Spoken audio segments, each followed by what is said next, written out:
econômica, todo mundo fala, o tal economista está apoiando Lula, né? Ele fez o Plano Real, uma pessoa muito séria, é um economista muito respeitado. Agora está fazendo carta. Os economistas Armínio Fraga, Pedro Malan e Edmar Baixa, apoiadores de Lula na campanha eleitoral, escreveram uma carta pública pedindo ao presidente eleito responsabilidade fiscal.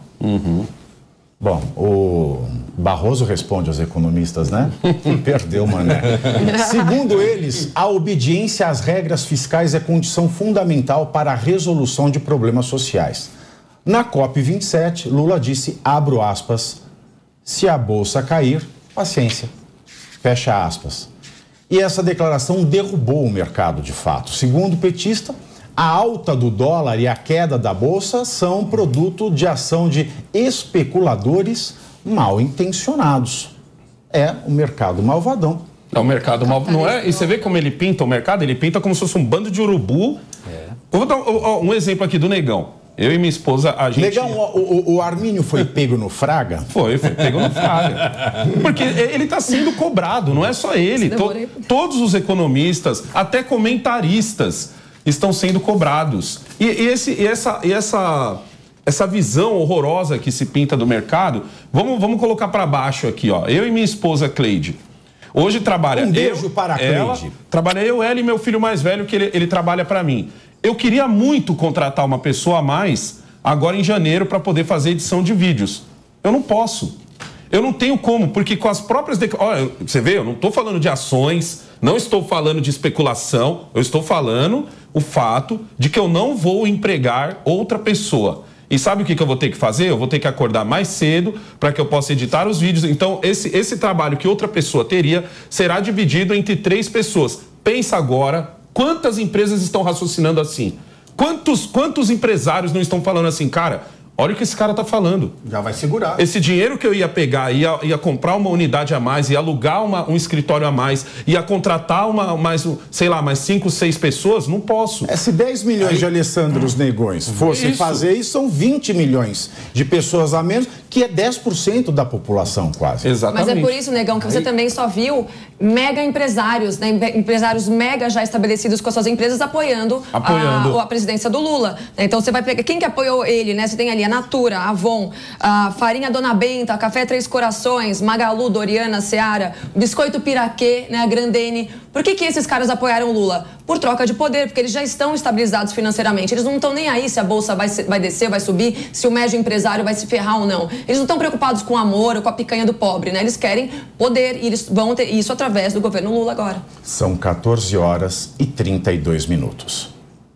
Bom, vamos continuar nesse assunto, Pietra. Eu vou trazer mais um dado e você continua a nossa análise. Tem dado? No Reino Unido, eu tenho. Não tinha como perder. Eu tenho. Vem com o Pavinato, não tem. Bom, vamos lá, porque eu tenho dado. É o seguinte, lá no Reino Unido, por exemplo, o governo anunciou um corte de gastos de dezenas de bilhões de libras e o aumento de imposto. A medida veio com a intenção de tentar conter o déficit público que surgiu a partir de pagamentos absurdos durante a pandemia e a crise energética. De acordo com o chanceler do Tesouro, Jeremy Hunt, todos os cortes e os aumentos totalizarão, em média, 55 bilhões de libras. Rishi Sunak, que é o novo premier britânico, o novo primeiro-ministro, afirmou que isso vai acontecer com a intenção de reverter completamente a situação, mas que de fato será econômica e politicamente difícil. O chanceler Jeremy Hunt acrescentou, abro aspas, qualquer um que diga que há respostas fáceis não está sendo honesto com o povo britânico. Queremos impostos baixos, dinheiro sólido, mas os conservadores sabem que o dinheiro sólido deve vir primeiro. Fecho aspas. Então, estamos uma crise de honestidade do Congresso, estamos tendo uma crise de honestidade desse novo governo que nem começou e já está causando esse alvoroço todo. E lá, por conta dos gastos excepcionais, você teve que cortar gastos, né, na carne do serviço público, cortar gastos deles mesmos. Olha, a situação está difícil, vamos cortar. E teve que aumentar imposto mesmo assim. Aqui no Brasil... A gente não está falando de aumentar imposto, por enquanto. Mas já se falou em aumentar o total que a Inglaterra vai economizar. Exato. Só no Congresso. Só no Congresso. Tem como dar certo, Valandão? Não tem como dar certo. Tem como dar certo aqui no Brasil? 330 bilhões. Ou a Inglaterra é um país muito louco que está inventando uma moda aí e a gente aqui está certo. Não tem como. Não tem como, absurdamente. Não tem como, é um absurdo. Pois é. Não tem nem comentário para isso. Mas a gente tem que entender uma coisa também. A Inglaterra, ela é um ovo comparado ao Brasil.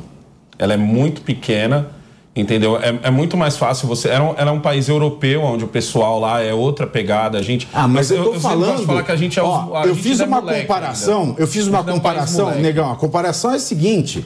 O que a Inglaterra vai economizar é o mesmo valor do Brasil, que só o Congresso vai aumentar em gasto. Exato. A gente deveria ir pela mesma regra. Ou seja, o Congresso deveria estar economizando. Não, desculpa, o Congresso é 55 milhões. É só o que estas PECs... Vai pedir. Aliás, exatamente. É o que eles vão economizar. Eles vão economizar o que a gente está pedindo de PEC, sem dinheiro. Negão, eu entendo que nós somos uma criança perto da Inglaterra. Exato. Só que eles já te serviram de exemplo. Você vai seguir o mesmo caminho? O Brasil está indo para a mesma direção. Está aumentando os gastos, aumentando o teto, só que a receita você já viu. O final desse filme já existe. Mas esse é que é o problema. Por a gente ser um país moleque, quando eu comparo assim, os Estados Unidos têm quase a mesma idade da gente. Só que os Estados Unidos é aquele irmão que precisou trabalhar cedo e precisou crescer rápido. Já a gente já é o irmão que ficou tranquilo em casa e que agora a gente é a cigarra. Tá chamando o Brasil de cigarra. Mas aí, então cigarra é esse povo de Brasília. O que acontece aqui? Demora para as pessoas entenderem o que está acontecendo no país delas, até pelo tamanho do Brasil. Eu já falei mais de uma vez no meu canal que se você sai na rua, você percebe uma coisa muito triste que é... o meu dado é de 80%. Eu chuto 80% das pessoas hoje não fazem ideia da ditadura que a gente vira. 80%, você virou o IPEC agora. Então, 80% dos brasileiros não fazem ideia da ditadura que a gente vive. 80% dos brasileiros devem achar que muitas dessas pessoas que são na rua são os antidemocratas que a maior emissora do Brasil vende. Que elas estão atrás do golpe que a maior emissora do Brasil vende. Isso é uma coisa muito triste. Às vezes eu converso com algumas pessoas que quando eu falo assim, cara, eu trabalho de comentarista na Jovem Pan e certas coisas eu não posso falar, a pessoa ri da minha cara. Exatamente. Ela fala, como assim você não pode falar? Eu que faço o programa, não posso falar certas coisas. Entendeu? Então, televisão. Isso é louco. Legal.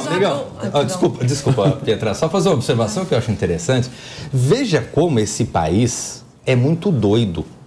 Então nós estamos saindo de um presidente que há 1 mês atrás, 2 meses atrás, 3 meses atrás, sei lá quanto, falou que não existe fome no Brasil, e chegando num outro presidente doido que chega para o mundo inteiro dizendo que o mercado não presta, que as pessoas têm fome, que o mercado é o satanás, que quer cair no pescoço das pessoas. Mandioca e joga o vento e tal. Gente, a gente está vivendo num país muito doido. Nesse ponto, a Inglaterra, acredito eu, não tem esse grau de doideira. Né? Não, mas a verdade seja dita, Cristiano Bolsonaro não falou que a gente não tinha fome. Ele falou que os níveis melhoraram drasticamente. Isso é uma verdade. Você pega todos os índices uma fala até dele de falando órgãos que não tinha fome no Brasil. Mas aí é força de expressão também. Assim, o Banco Mundial falou que o Auxílio Brasil da pandemia reduziu a fome no Brasil, a miséria no Brasil ao mínimo histórico. Mínimo histórico. Nem Lula, nem Lula. Mas um presidente da República não pode chegar, desculpa, Pietra, mas um presidente da República não pode chegar falando o que o Lula falou ontem, por exemplo, e também não pode chegar num país que todos nós sabemos das dificuldades que esse país tem e dizer que não existe fome no Brasil. Então, assim, ao meu ver, são erros. Não estou dizendo que um é melhor ou outro é pior. Os dois errados. Exatamente. Você vai ser presidente e passar um silver tape na boca por 4 anos. O Lula não parece para nós é verdade mesmo. Porque aquele menino que leva a bola embora quando tá perdendo? Não parece? Mas voltando rapidamente à Inglaterra, também a gente não pode se esquecer que quando eles aumentam os impostos num país como a Inglaterra, eles têm tudo isso reverberado na sua vida no dia a dia. Então, eles têm um excelente atendimento médico, eles têm uma excelente educação, eles têm todo tipo de eles têm ruas muito bem estruturadas, né? Avenidas, estradas. E a gente, o que acontece quando o brasileiro recebe um aumento de qualquer tipo de imposto de tributo? Ganha mais, nada, promotor ganha você não mais, vê nenhum parlamentar, você não vê a família de um familiar de nenhum parlamentar brasileiro frequentando uma escola pública ou SUS. Agora vai na Inglaterra e você vai ver, na Inglaterra ou em vários outros países europeus, na Suíça, você vai ver parlamentares se utilizando desse tipo de serviço público.